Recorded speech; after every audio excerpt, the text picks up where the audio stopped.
नमस्कार दोस्तों, आइए स्वागत है एक बार फिर से आपके अपने यूट्यूब चैनल विवेक ज्ञान में।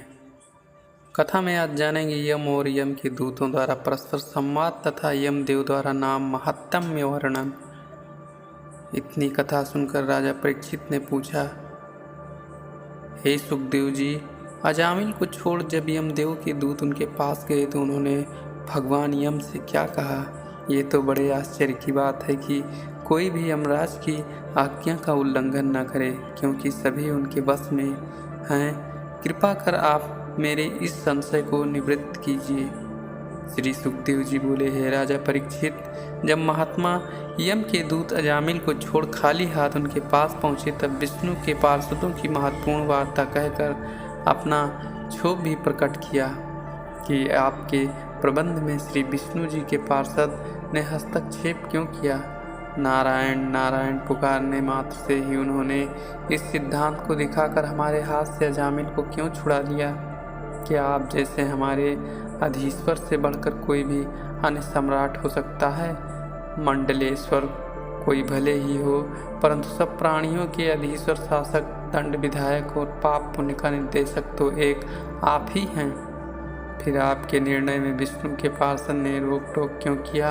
ऐसा करने का तो उन्हें कोई अधिकार नहीं है। बड़ा आश्चर्य है कि एक वस्तु के कई शासक हों।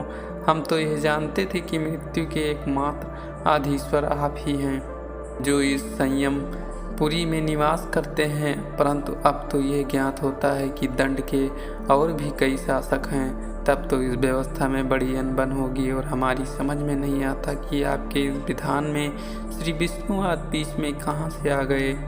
श्री सुखदेव जी कहते हैं कि आपने दूतों की ऐसी बात सुनकर श्री यमदेव ने नेत्र बंद करके श्री विष्णु जी का ध्यान किया और तब उनसे कहा कि हे दूतों, तुम लोग नहीं जानते, संसार का अधीश्वर मैं नहीं कोई और ही है। मैं तो क्या, ये ब्रह्मा विष्णु महेश भी उसी के अंशभूत हैं। उसी शक्ति से ये लोग संसार की रचना, पालन और संहार करते हैं।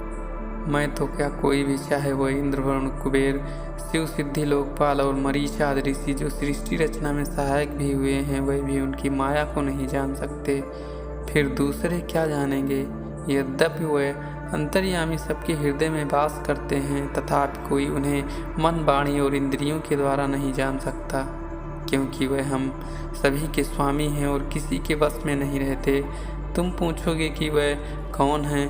मैं तो क्या, सभी लोग उन्हें श्री विष्णु जी के नाम से पुकारते हैं और कहते हैं कि वही सबके शासक हैं और ये सब माया उन्हीं की फैलाई हुई है।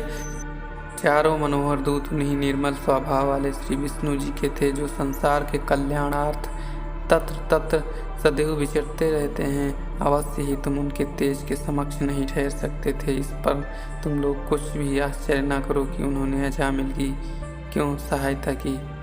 निश्चय ही अजामिल का वह धर्म महान था कि जिस भगवत के धर्म द्वारा उसने मुक्ति प्राप्त की, वह धर्म समझने में बड़ा ही कठिन और गुप्त भी है। जो उसे जान लिया है वो अवश्य मोक्ष का अधिकारी होता है। उसी को संसार में भगवत नाम का कीर्तन करना कहते हैं और भगवान में भक्ति का हो जाना ही भगवत धर्म है। ऐसे भगवत प्रेमी का हमारा दंड नहीं मिलता, क्योंकि श्री विष्णु भगवान के कीर्तन से उनके पाप नष्ट हुए रहते हैं। हे दूतों, ऐसे जो प्राणी हों, अब उनके निकट तुम लोग मत जाना, क्योंकि वे श्री विष्णु जी की गदा से सर्वथा ही सुरक्षित रहते हैं।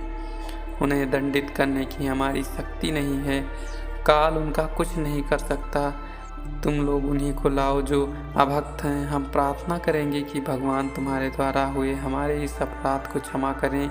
दूतों ने हाथ जोड़कर यमदेव को सिर नवाया और इस प्रकार उनकी आज्ञा प्राप्त कर अपनी शंकाएं समाधान की।